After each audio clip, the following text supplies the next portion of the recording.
I want to ask you, first of all, about Ukraine, because obviously we've had developments overnight with EU leaders coming to an agreement to loan Ukraine 90 billion euros. But this will come from an EU loan rather than using frozen Russian assets.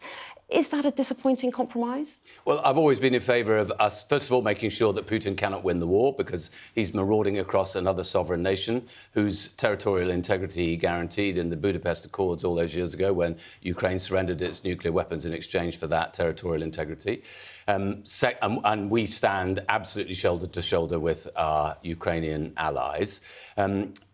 I think it should be possible for us to be able to use the frozen assets of the Russian state as opposed to of Russian individuals. I think that's a really important distinction, and we've been drawing that distinction ourselves for some time. You don't want governments marauding all over the place and taking other people's assets, but this is, I think, a good compromise. It means that Ukraine is going to have the money it wants. We've also taken a slightly different approach in the UK. You will recall that Abramovich owned Chelsea Football Club.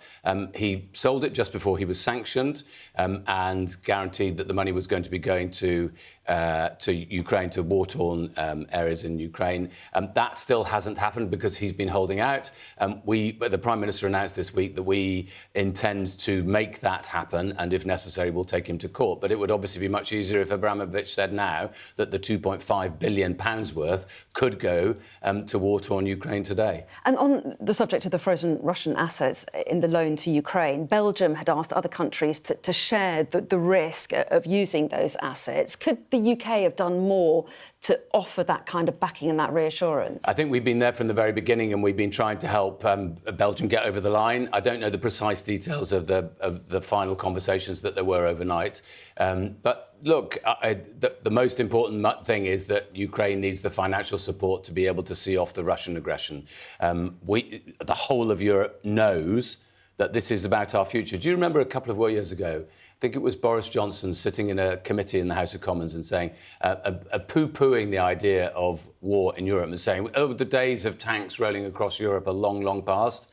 Well, we've had a wake-up call, haven't we? Now, I've been saying since 2014 that actually when we allowed Putin to invade Crimea and take it, that was the first step, and that he would then come for more if we let him get away with that. So this is more than 10 years of aggression that we've been dealing with on our doorsteps. We need to be very robust in our response. Talking of foreign threats, there were reports this morning that Chinese hackers have stolen thousands of secret files from the Foreign Office. Can you confirm that that's happened? So there certainly has been a hack at the FCDO, and we've been aware of that since October, and just as you will have been reporting earlier on this year on the cyber hack at JLR and at Marks and Spencer's, and earlier last year, I think it was, at the British Library. All of these are really important things for us to tackle and be aware of and prevent wherever possible. Some of the reporting has, I think, been a bit more speculation than accurate. So what can you tell us facts-wise? Remarkably little is the honest truth. I mean, there is a hack since October. So quite often the investigation takes quite a long time to get down to the facts. We managed to close the hole, as it were, very quickly. It was a technical issue in one of our sites, I gather. We're fairly confident that there's a low risk of any individual actually being affected by this. I know that some of the reports have said potentially various things could happen. I think that that's a bit more speculation than is helpful. So I don't want to scaremonger about this. We are on top of it. And also, it's not entirely clear where this has come from. I know everybody's speculating about that as well. That is not entirely clear either. So it's not clear that it's Chinese hackers as is being reported? No, it's not entirely clear to us. Can you give us an idea of the nature of the material that has been compromised? No. So, again, I'm being fairly careful here because just as when it happened with JLR and with Marks and Spencer's, I don't want to... there's some stuff that I simply don't know, but there's also stuff that I think it would be a bad idea to put in the public domain. OK, let's move on to the Employment Rights Act, because it came into law yesterday. It's great. Finally. It's really good news. You say it's great. Yes, yeah, I do. Say it's great, and there are elements that I'm sure lots of people, lots of workers will be pleased about, access to sick pay and paternity leave from day one. But it is heavily watered down, not least because that significant measure, the right to claim unfair dismissal at day one, has been scrapped. Are you disappointed that it's a watered-down version? No. So first of all, I think it's really good that the final version of the bill is we managed to get businesses and unions and government to sit down around the same table and come forward with a proposal which I think 15 million people in the UK will get new rights from and will be pleased with that. Not least because I've never believed in this kind of workers against the bosses kind of rhetoric. I've always thought if you want to have a really strong economy, you want to have workers who are incentivised and feel valued in their work. Most really good businesses know that as well. So it is good news that from April next year, people will have paternity leave and unpaid parental leave from day one. We're getting rid of the 3-day waiting moment for sick pay. We're putting in place a better enforcement measure, which is taking 3 different organisations and putting them into one, so saving money. And then other things that are in the bill. So, for instance, the ending exploitative 0 hours contracts. I want to be very clear. Ending exploitative ones, because there are versions of this where it works for both sides, but when it doesn't work for both sides, then it is exploitation. So some of those other elements we're going to introduce over 2 years. But I think the one proposal that we obviously started the bill with, which was that we were going to take the 2 years rights down. That your rights didn't really kick on, unfair dismissal didn't kick in until 2 years in. We've taken that down to 6 months rather than day one. I think that is a good compromise. Businesses and trade unions sat around the table together. They did. You say it's good for businesses, but some businesses might say we like the idea of happy workers, but we can't necessarily afford as many of them. And in fact, the Tories are calling it a job-destroying bill.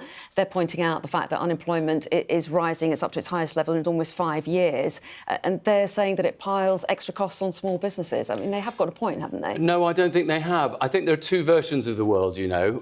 There is a Tory version of the world in which you want to pit one set of people against another, and there is another version of the world where you get businesses and trade unions and government to sit round the table and develop legislation together to guarantee that people have rights in work, which means that they're more fulfilled, they're more likely to engage, and I think we will have a thriving economy if we get these things right. And you know, it's been quite a week for us because we've had interest rates come down. They're coming down faster than for many decades, which is really good news. That's more money in people's pockets.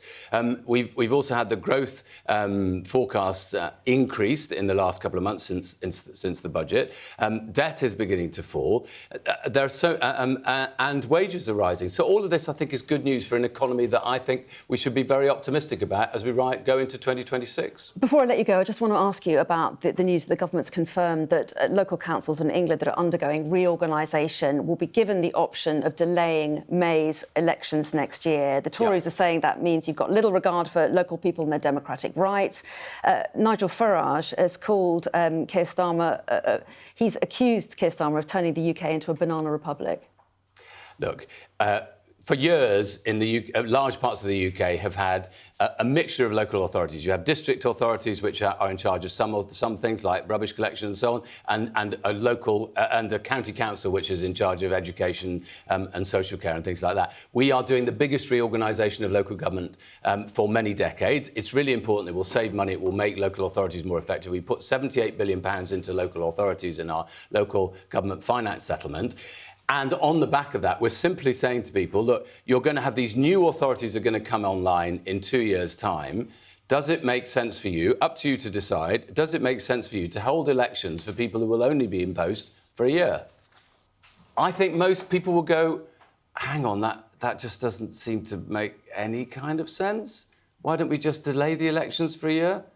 I just think it's a common sense proposal, and we will end up with much more effective local government because of the local government reorganisation. But when you have transitional moments, that's always difficult. I just want to say one other thing. Very quickly. Because I got the Korea deal, a new trade deal, our 4th trade deal this year over the line. We managed to get my Korean counterpart over here on Monday. That is yet another example of where we're giving businesses, UK businesses, an opportunity to shine around the world. OK, I'm sure businesses would love to have an interview with you and talk about some of the stresses on them, but we don't have time. I'm happy to do that whenever you want to have me on. OK, well, we will do just that. We'll set it up. Have a lovely, lovely Christmas.